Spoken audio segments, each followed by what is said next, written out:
Muy buenas tardes, bienvenidos a su programación en español del Canal 17. Les saluda Pedro Corso. Hoy vamos a hablar no de un país en particular, vamos a hablar de todo el hemisferio, desde el extremo sur al extremo norte. Y para eso he querido invitar a un amigo personal, a un amigo de esta casa, a Carlos Sánchez Berzaín, politólogo, un hombre al que yo no me atrevo a llamarle boliviano por haber nacido en ese país. Yo lo considero un hombre de América, un hombre de todo el hemisferio, porque está pendiente de lo que acontece en cada uno y todos los países del continente americano. Carlos, gracias por estar acá. Gracias, Pedro, tú siempre tan generoso. No, no es generoso, a toda tu audiencia. Es la verdad, es la verdad. Y te decía que vengo de un viaje a Varsovia, de una reunión del PEN Club Internacional, y conocí allí a un compatriota tuyo, Freddy Quiroz, periodista también, miembro del PEN Club de Bolivia, y me habló muy bien de ti, de tus análisis, que él los lee allá y te ve por YouTube con mucha frecuencia, y me habló y me comentó, me decía, Carlos es muy agudo en sus consideraciones, en sus reflexiones.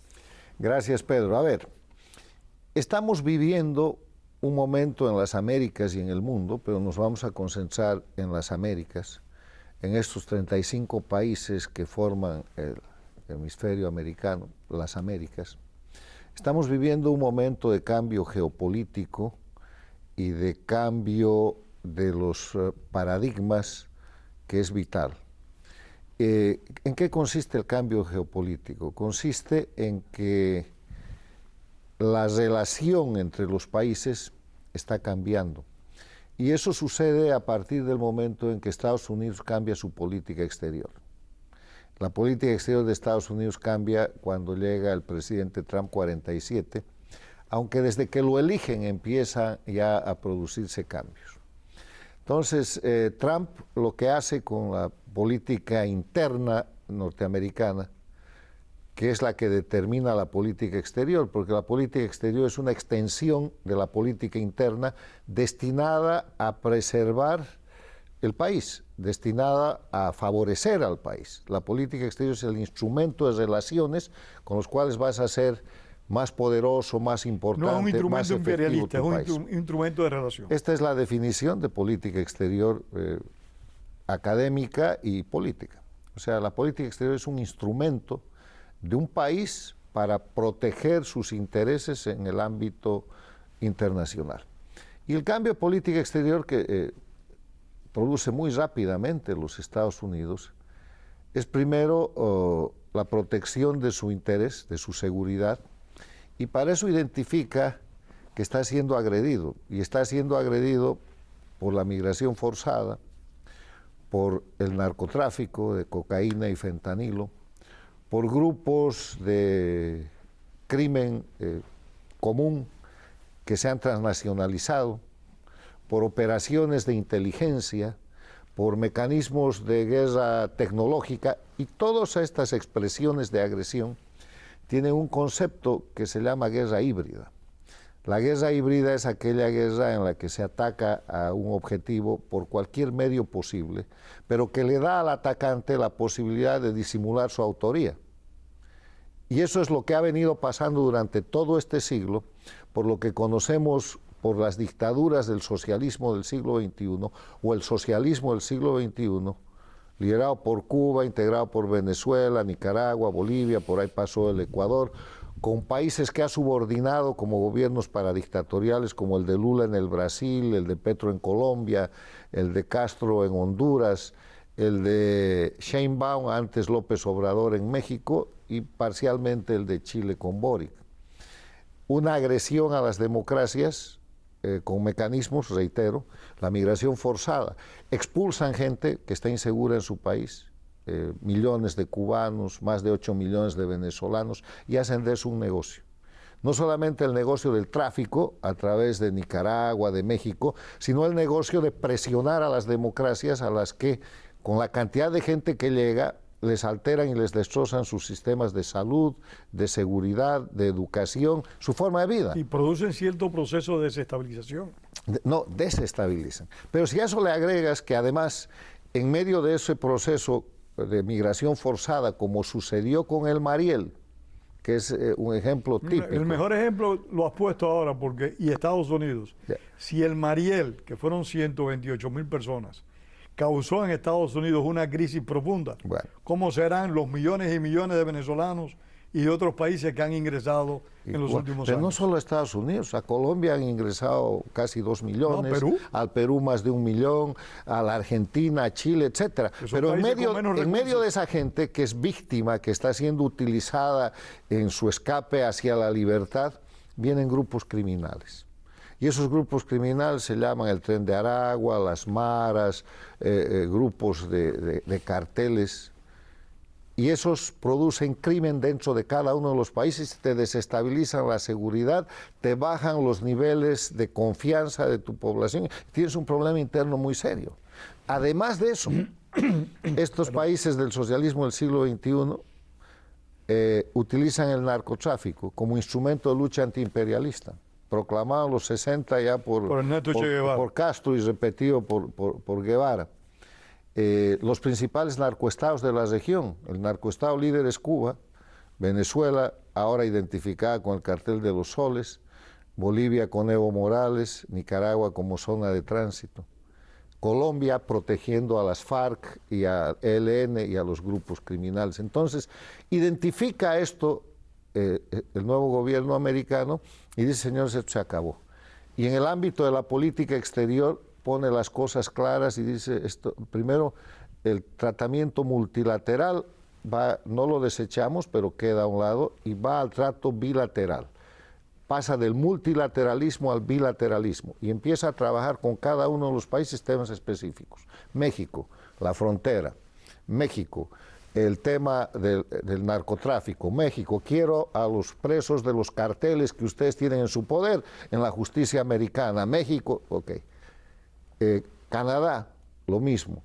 Con los países, con Panamá, tú no puedes tener ahí empresas en el canal de Panamá chinas, porque el canal no te lo hemos entregado para eso. Y así sucesivamente en todas las regiones, estoy citando ejemplos. Entonces, ese cambio de política exterior produce un cambio de políticas internas en los países y básicamente estructura un eje de confrontación del que hemos hablado aquí desde hace más de 10 o 15 años. El eje de confrontación en las Américas, o sea, ¿qué se pelea en las Américas? No es la izquierda contra la derecha, no es el norte contra el sur, no son los ricos contra los pobres, no son los latinos contra los anglosajones, no. Es el crimen organizado que maneja países a través de dictaduras del socialismo del siglo XXI contra la democracia. Queda muy marcado ese eje de confrontación y se opera un cambio geopolítico que llega hace unas semanas a un punto muy importante en el que la política exterior norteamericana dice, ¿saben qué, señores? Venezuela es un país ocupado por un cartel, que es el cartel de los soles, que es un grupo criminal. Esto no es ni siquiera un gobernante, no es un dictador, es un reo al que la justicia americana está buscando. Esa es una estrategia novedosa de parte del gobierno de Estados Unidos. No, nada novedoso, porque a este tipo lo están buscando desde hace 3 o 4 gobiernos. Sí, pero no ve la manera en la que el presidente Trump, y ahí sí estoy plenamente de acuerdo contigo en que se ha producido un cambio, no es la manera en la que el presidente Trump lo ha enfocado. Lo ha enfocado como un narcotraficante al frente de un gobierno. Pero eso es lo que se dijo. Yo estoy de acuerdo en que es lo que es. Es lo que se hizo en Panamá con el Piña Noriega, que después terminó, el dictador Noriega, que terminó preso en las cárceles americanas. A él no lo trajeron por ser un dictador o por violar los derechos humanos, lo trajeron por narcotraficante. Y estuvo en la cárcel hasta que cumplió, después lo mandaron a Francia y murió en Panamá.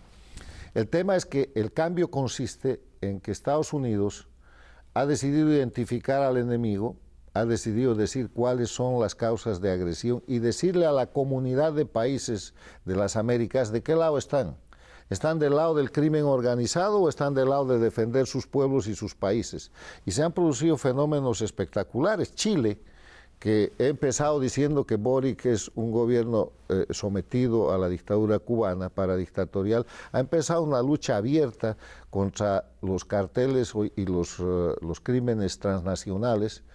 ha identificado a los autores materiales y está identificando a los autores intelectuales del asesinato del teniente Ojeda, un militar venezolano que fue asesinado. Bueno, que termina señalando a Maduro y a Diosdado Cabello.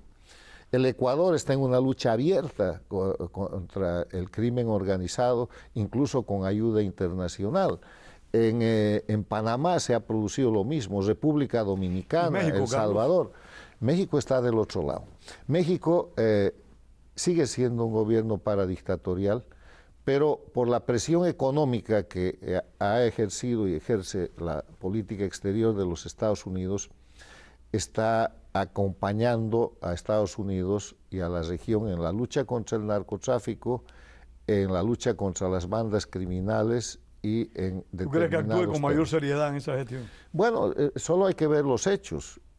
Han parado las migraciones que venían por México. México ya no deja entrar a su territorio a los migrantes forzados que venían de otros países, que incluían países africanos y tráfico de personas, que es otro de los delitos, otro de los crímenes que configuran la guerra híbrida. Una acción. Ha entregado en los primeros meses de este año cerca de 30 criminales pertenecientes a los carteles del narcotráfico que estaban presos en cárceles de México, que no querían entregar por años. Y en las últimas semanas han entregado 28 más. Y en medio de todo eso, un narcotraficante que fue capturado, después de que el Chapo Guzmán ya está preso, capturaron a este Mayo Zambada, ha comparecido ante un tribunal de Nueva York.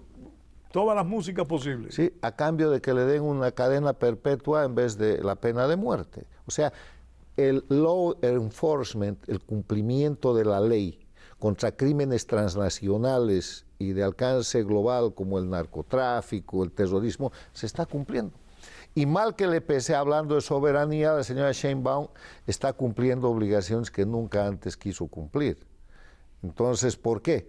Porque la administración, la política exterior norteamericana ha señalado a los carteles de narcotraficantes de México como terroristas, y al hacerlo tiene el derecho de operar sobre esos carteles, estén donde estén. Actuar en cualquier lugar. Entonces, el gobierno mexicano, la señora Sheinbaum, que se llena la boca de soberanía, tiene la opción de ejercer su soberanía para aplicar la ley y apresar y castigar a los narcotraficantes y a los criminales, o alguien lo hará en su lugar, que viene siendo la política exterior norteamericana. Colombia, Carlos.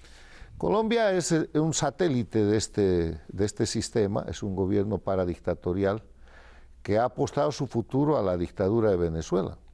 Petro ha abierto una zona binacional entre Venezuela y Colombia para facilitar las operaciones de narcotráfico y de terrorismo en las FARC y el ELN.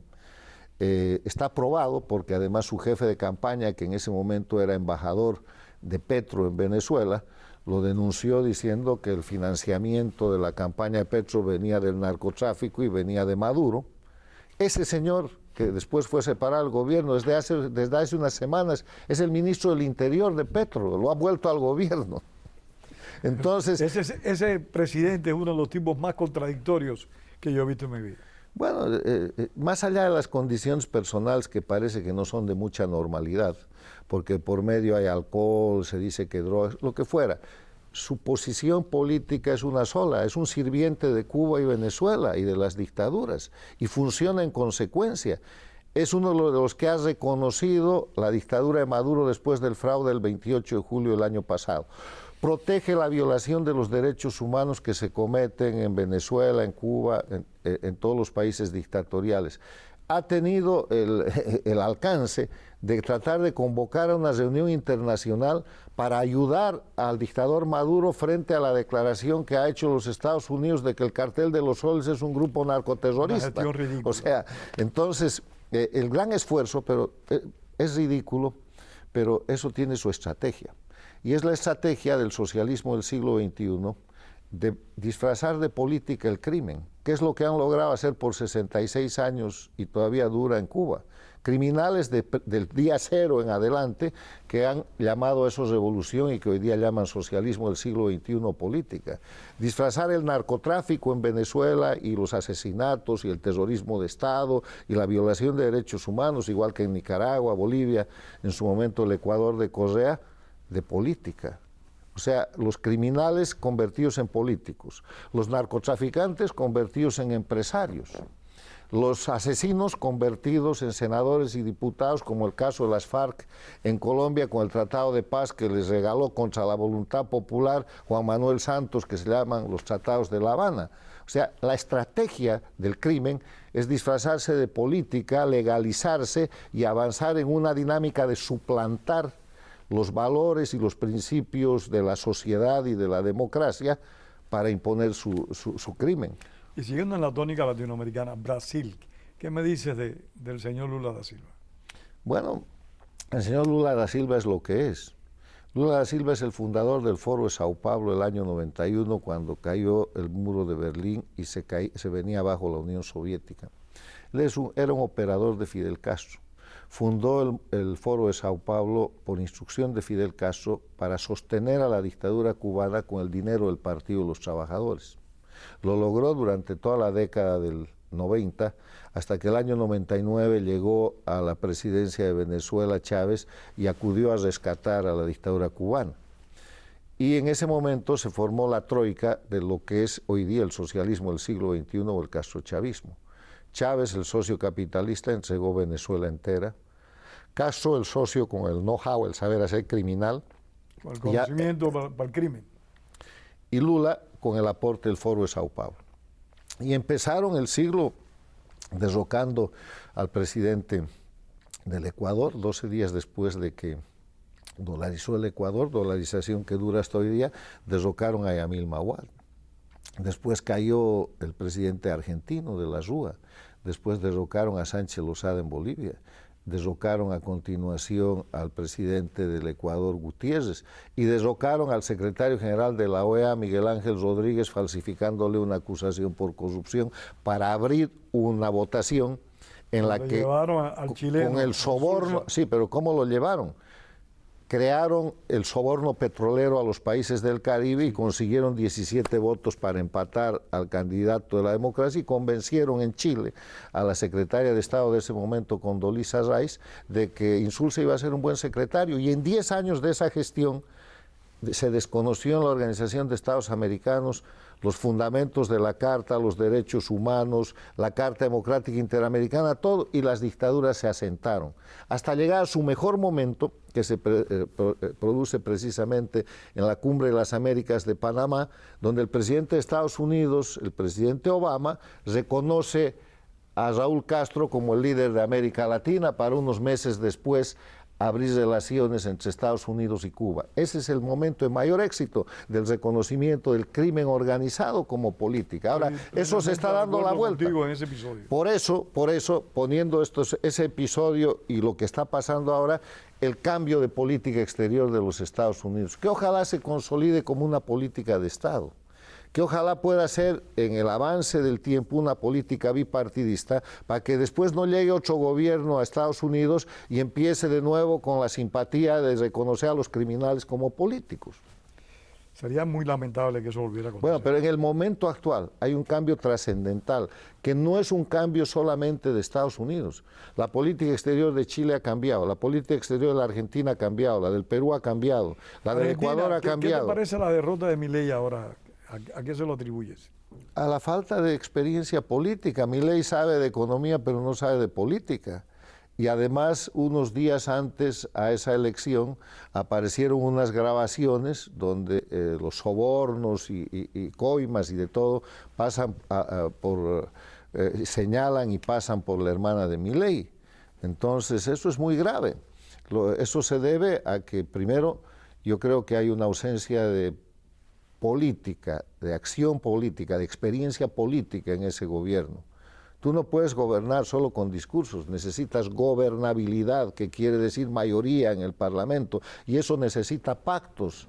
La democracia es el mecanismo de los pactos. La democracia y el sistema de organización democrático es un sistema destinado a evitar la violencia, a evitar la guerra, a evitar la confrontación. Por eso gente y grupos que tienen intereses diferentes, que se organizan en grupos políticos, en partidos, en grupos de presión, pactan. Buscan la manera de convivir. Claro, de eso se trata. Y eso es lo que no ha pasado en la Argentina. Y entonces él ha perdido en Buenos Aires, la elección de fondo viene, que son elecciones de medio tiempo, viene ahora el próximo mes en octubre, pero ha dado un soplo de resurrección al kirchnerismo y al peronismo, que estaban técnicamente liquidados. Yo creo que le ha dado un buen soplo, un empujón. Bueno, pero sabe, esto es como el tenis, esto es como la mayoría de los deportes.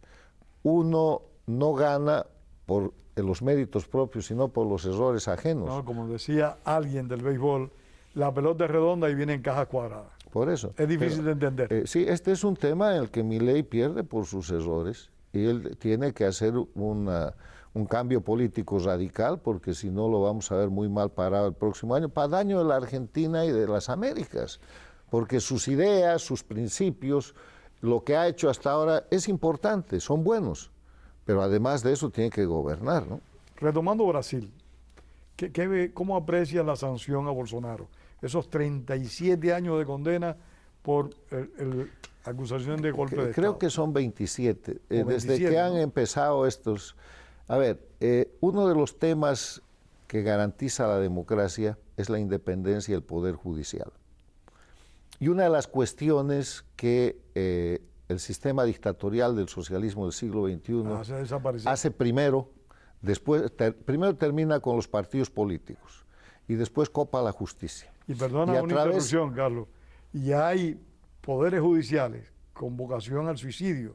Por ejemplo, en Cuba, en la madrugada del 1 de enero del 59, el Tribunal Supremo de Justicia de Cuba en funciones dijo que la revolución era fuente de derecho.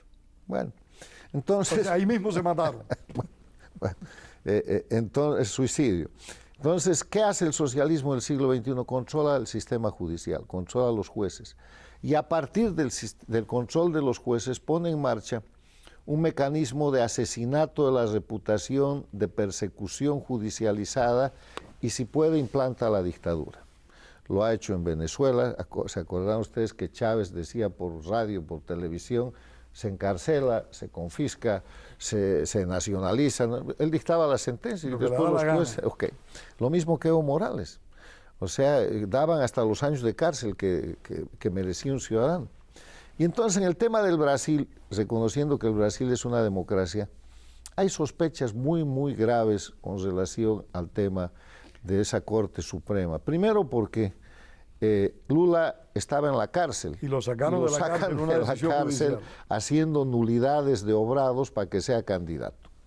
Cuando llega a Lula, resulta que empieza a cambiar la Corte Suprema y pone en la Corte Suprema al que había sido su abogado, que lo sacó de la cárcel, que está ahora ahí, y que antes, en la primera parte de esta gestión, era el ministro de Justicia de Lula. O sea, y después se ensañan acusando a Bolsonaro de estos delitos que ahora han declarado probados con 27 años de pena para anular a un candidato político en la próxima elección.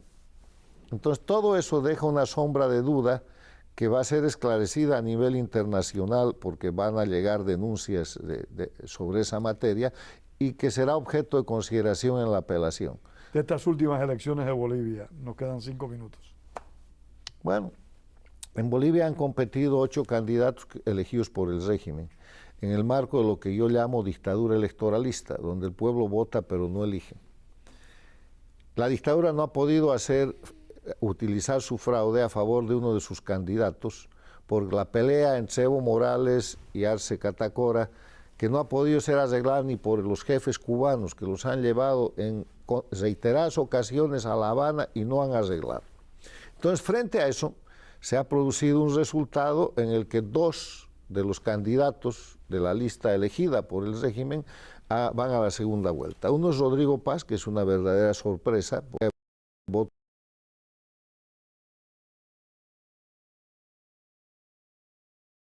Sí, fue presidente por un año cuando murió el general Banzer. El presidente era el general Banzer. y como él murió, le dejó a su vicepresidente Jorge Quiroga la presidencia por un año. Un presidente constitucional, pero en un interinato. Pero no fue elegido directamente por el pueblo. No. Entonces, ahora que y Quiroga fue el que perdió la elección del 2005 con Evo Morales, y el que tenía el control del Senado para evitar la constitución de Evo Morales y que transó con Evo Morales. Y Quiroga tiene una amnistía o dos firmadas por Evo Morales para sacarlo de procesos que tienen que ver en los que otros presidentes son perseguidos. Un arreglo entre amigos. Bueno, lo que es un opositor funcional. La definición de opositor funcional es un opositor de mentira, que está de acuerdo con el régimen para hacerle el juego. Entonces, por eso también están en la lista. Pero ahora que los dos van a la segunda vuelta, ¿Y Paz? ¿Qué nos dices de Paz brevemente? Paz fue alcalde de Tarija y un senador. Y Quiroga le ha desatado una campaña fuertísima para acusarlo de que es una especie de operador del gobierno. Yo he usado una frase que no le gusta a alguna gente. Son sapos del mismo charco. Estaban en el sistema y coexistiendo en el sistema, pero ahora tienen un gran desafío. Gane el que gane el 19 de octubre, Paz o Quiroga. No es quién gana, sino qué hace el que gana. Y tienen solo dos opciones. La opción de ser como doña Yanine Áñez, que se mantuvo con la Constitución, con las leyes, con todas las falsificaciones de sistema cuasi legal de la dictadura, las reconocieron al principio, la desconocieron después y la metieron a la cárcel, donde sigue hasta ahora, no puede salir. O ser Lenín Moreno, del Ecuador, que llegó de la mano del sistema dictatorial, pero que prefirió la democracia y hoy día está condenado a 8 años de cárcel el dictador Rafael Correa. Está en la cárcel el que era vicepresidente Lenín Moreno,